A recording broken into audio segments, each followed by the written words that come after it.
ng sibuyas.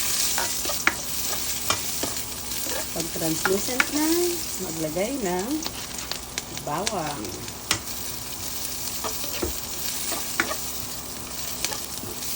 Then, lagay ang ating giniling.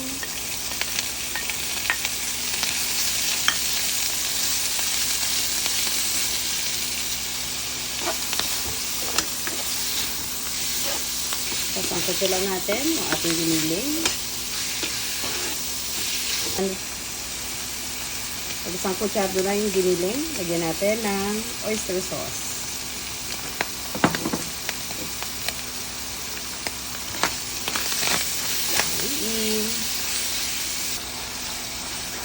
Then, mag-add ng kaunting water.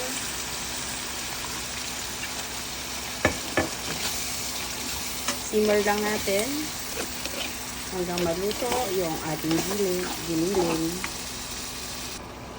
Ayan, after few minutes, napakuluan na natin ang ating giniling at luto na. Ngayon naman, ilalagay natin yung ating repolyo.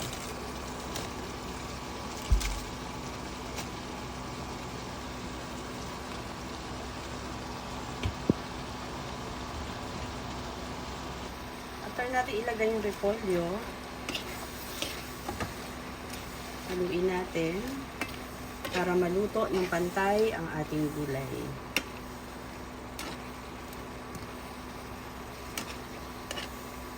So, hayaan lang natin na maluto yung lahat ng gulay. So, dapat pantay.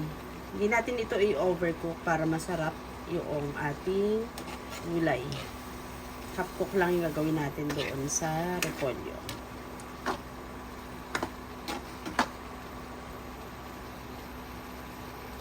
So, habang pinapakuluan, mag-add tayo ng kaunting pepper. So, black pepper yung ginagamit.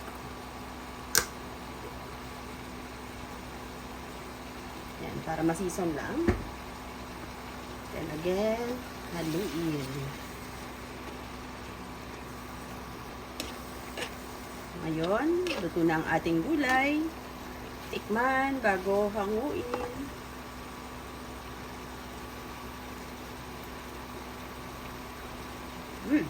Sarap. Okay na to. So, turn off natin yung heat and then kakain na tayo.